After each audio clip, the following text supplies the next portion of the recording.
Well, welcome back. There was supposed to be more footage than I thought, but my GoPro 11 Mini decided to crap the bed, and any footage that I had before this exhaust, starting the exhaust and taking it all out, I have none.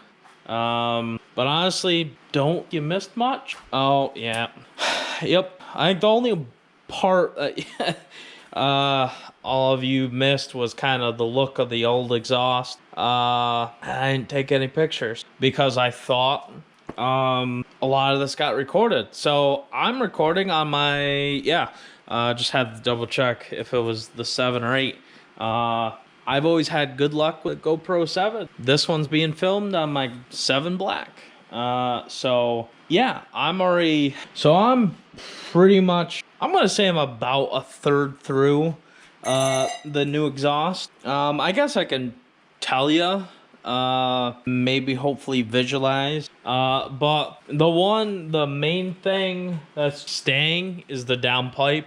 That's a full 3-inch, no cat or anything. But because it's a rally car, and it's 2013. So that technically will be the same, but no cat on the downpipe right after the turbo. The cat is in the back, still doing its job as a cat. But the downpipe is 3-inch down, and as you can see, I'm not an expert welder. I'm using a MIG welder with stainless steel, and it's always functioned. I don't care how pretty it is. This is not a show car. This is not a princess that goes to shows. All that nonsense, that pretty crap can go. Definitely have strong opinions about that. But you drive a car to drive it, not sit in your garage or sit at a show and drive it about 5 miles. Cars are made to be driven, literally. Duh. But I'm gonna stop ranting a little bit. But it's gonna be, this is actually the original V-band style, and it's gonna transition much better than before. And I'll show you over there. And it'll curve 3-inch, these pie cuts, because it's a little funky down in there, so I had to make it work, and it's gonna go down to a 2.5. And with the exhaust before, it was a full 3-inch all the way back to the oval. I don't even know where the oval, I don't know where the oval part went. Oh, right here. To the oval, because of the cross member in the rear for jacking. So what I'm doing is changing that, and and again, this is a theory, but because this car probably won't make 300 horsepower for the upcoming year, it'll probably make, the goal is 220. The car has, excuse me, the car has been dynoed, and I'm pretty sure I put it up on YouTube as a short or just a video, whatever. So you can go and watch that. The car only made, I don't even remember now. Go and watch the video of the dyno, and then you'll know. It was kind of disappointing. But the reason it was disappointing is this has a base custom tune in it, and a whole thing with tuning complications, not technical, just Ural compulsion and some changes in there. not negative. It's just they change from one company doing their tuning to a different one, or however it is. So I had an old handheld unit, and obviously they have new systems, so I didn't get a chance to get a proper tune in the car when I dynoed the car. So it's on just a basic tune from what I told them was done to the car the best I could, and it was a little rough, and definitely too high of a wastegate spring caused a little problems too. It was there was choppiness, and it's hard to describe, but there was a lot of choppiness in the graph line. But I'm gonna stop rambling. But the kind of going theory slash rule of thumb is 1 inch per 100 horsepower for an engine, obviously. So it's somewhere right around 200, and I want to go to about 2.5, mainly all the way through, because this car should be able to make pretty close to that 250-ish. So 2.5 is a solid thing, and I want to keep some 3-inch at the very beginning to get that exhaust out, and then hopefully I'll gain a little power as well down the road when everything's squared away tuning wise. Excuse me, smokes.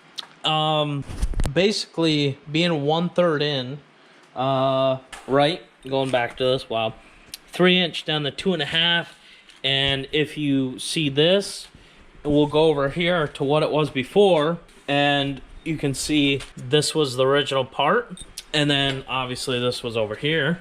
And just look at this just ugly bend. Very, oh my god, I'm being attacked. All right, very ugly and abrupt turn. Not good for flow dynamics in any aspect. But if you can see a similar, basically it's in that section right there, down to there. And then this is the back. So right here is that other side of there is here, going through to the bend where wow, the fuel tank is, if you can see, going into, it must be right there to, yeah, into another V-band connection, into a mount, into where the cat was. I cut it off, of course, into obviously that cat, and then into a transition piece from 3-inch to this oval, which went through straight out the back. And I used the oval at the time because I thought it was a good idea. But round is better than oval for flow, even though it's right out the back. So I'm going to use basically what that necks down to is it's about 3.5 width, and then it flattens down to about 2.25, a touch over maybe. So I'm going to use 2.25 round tubing, as you can see, and obviously we're going to have a transition piece from 3-inch to 2.25. And I think I'm going to have, yeah, this is going to be, cat's going to be here, goes through, and then there's going to be a transition piece back up to 3-inch when it gets past, whatever, I think right, gets past that notch point, or yeah, that notch point right there. And then it's going to be 3-inch out, 3-inch round out, the center still, and definitely going to work on heat management in that bumper area as well, and then underneath.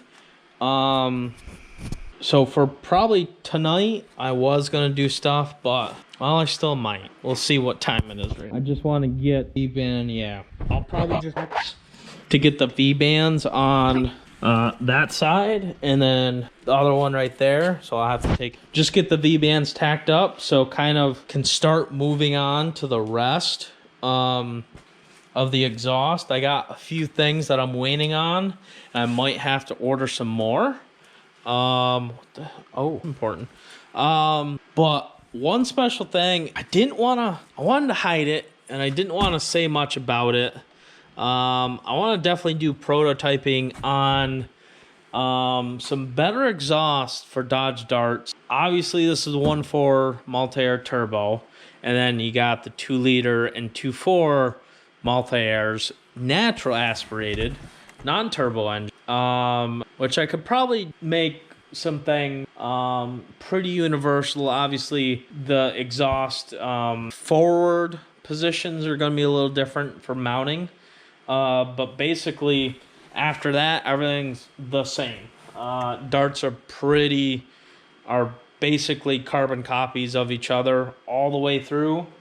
In reality, the only thing that can vary is basically the engine bay per the different engines. Other than that, everything's pretty universal, from like suspension and everything like that. So structurally, everything will work out pretty good. But I'm gonna stop rambling on that. This is gonna be a long video because I'm rambling.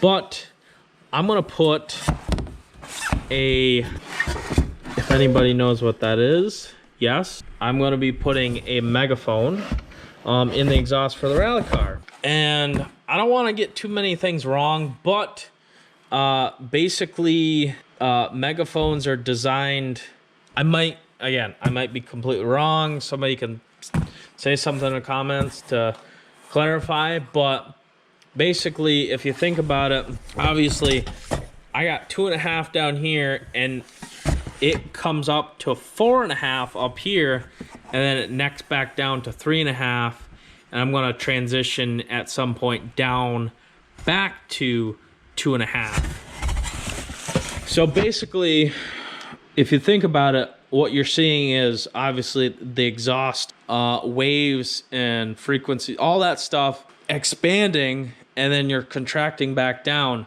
So if you see, and I'm not saying this car is going to sound like an F1 car or Ferrari, Lamborghini. No, but kind of the goal, the goal is to work on a higher pitch, less of a drone-ish sound, and a higher pitch, a better sounding exhaust. And then I'll probably even gain a little more power as well with this, because it's expanding, and it's, if you think about it, pressures want to go from high to low pressure.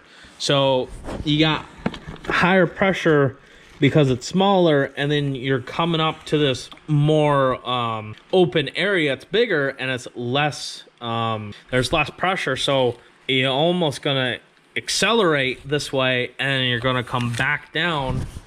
So it's going to pull that exhaust gases and exhaust away, helping create a little less back pressure. If anybody with a half a brain knows back pressure, no, you don't want back pressure from what anybody says. You don't want back pressure. Obviously, some things have certain applications, but definitely on turbo engines, the least amount of back pressure, the better. Because basically back pressure is creating unnecessary pressure and it's working against you in the exhaust. So things aren't flowing as smoothly as they are, and it's creating basically almost like a wall that you got to keep running through, or like that slows you down, or something like that. So that'll be going on there. So that's going to be, I'm excited to hear that when it's done. The only thing is, I have some clips from racing from it, like drive-bys and stuff.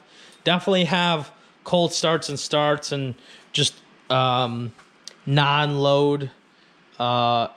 exhaust videos. So I'll definitely try to put those in.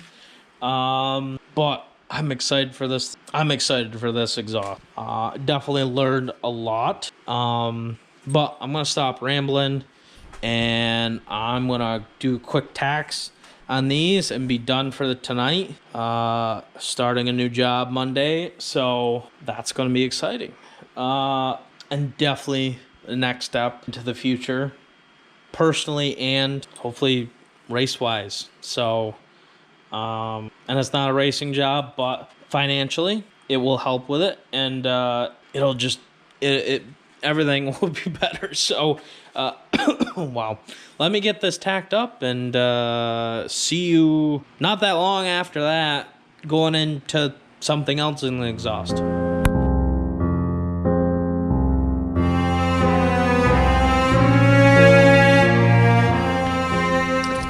Well, hello. Oh, now found the V-band clamp. Sorry, getting over a cold. I've been looking for like 2 days, and it snuck in between the argon bottle and the Miller over there.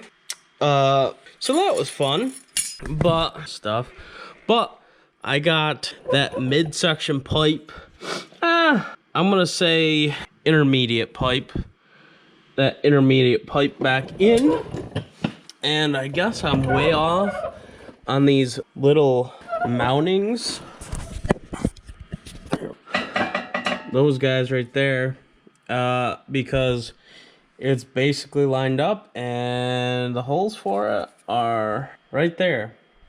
So somewhere in there, don't know how, not a big deal. It's kind of just tacked in there.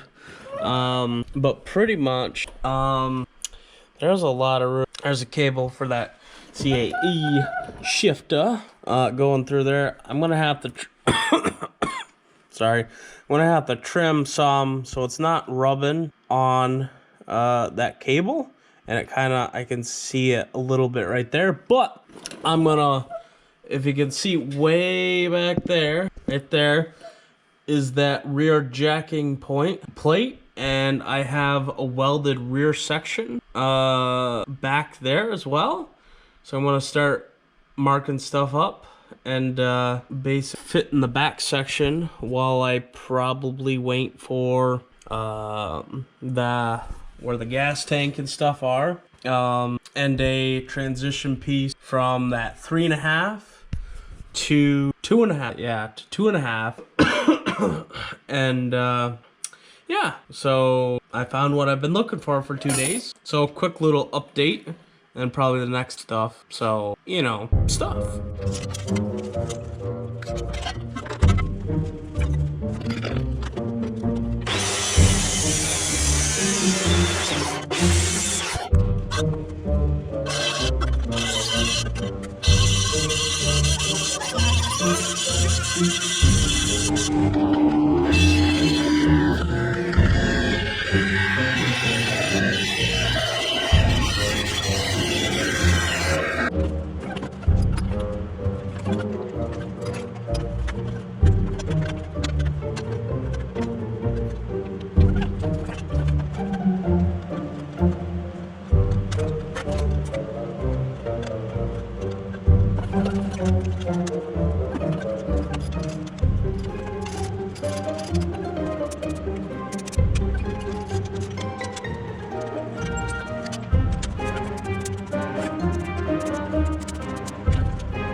welcome back. Well, more like I'm back. Now we're good. Okay. Finally, officially, I'm gonna say have this exhaust fully welded up, which is awesome. It's been way too long. In this video, I don't know how. Probably gonna need like a new lens or something. I just tore up. What happened? Oops, clicking stuff by accident. But in this video, you're not gonna hear this car start up because still need to do the fuel tank, which I'm changing what I'm doing. I'm not gonna make my own. I am going to put in a all-wheel drive Jeep Cherokee one that will fit right up in, apparently. Actually, I knew that, but I have to reconfirm. So until that comes, no startup. You won't hear that. But you will, and I'm so excited for that. And it's probably going to be interesting for the car to start because it's not tuned for the cold for E85. So yeah, it's going to be interesting. But what I'm going to probably do in this not this video, but after I'm done, let's probably get everything cleaned up very well, and I am probably going to put some high temp paint in it to help insulate it and protect as well the rest of the car itself from heat, basically exhaust heat. I have a cool yeah, it's spicy. Heat shield specifically for the cat. And I got some other like a sleeve. I can't remember where. Might be for either there or here at the very end. I think it's for the end. However, I have it basically to help that area where there's a lot of plastic at the end of the car. Going through the bumper and all that to help with that. Protect the plastic from getting melted and something catching on fire. But yeah, clean everything up. It's not my best work. It just kind of need to get done, and I don't have the best equipment like some people do. So it's still good equipment. It's a Miller welder. And my work's decent, but it's not up to my standard how I want it. But for right now, it is probably good enough. This will probably keep this exhaust around for quite a while. But I definitely want to make exhaust. But I'm gonna stop rambling. Thank you, much appreciated for watching. Another video will be coming out. Probably for the exhaust next, if not something else. But real quick, a little sneak peek going on. We're going back to the Jeep Renegade stuff, but learned a lot to get there in a proper way. So that is what's going on. A lot of maintenance, a lot of replacement bushing stuff for the rear, stuff like that, and some bright red calipers in the boxes over yonder. Some cool stuff there. Not anything fancy, but I think it's cool because yeah. All right, I don't know why I paused for so long. But I'm gonna end the video now before I continue to ramble. I literally only ramble apparently on videos and not in real life for some reason. Sometimes, but not as much on video. So, oh, and I changed around the garage a little bit. Yeah. So that's kind of how much time has passed. Way too much. So appreciate you watching. Bye.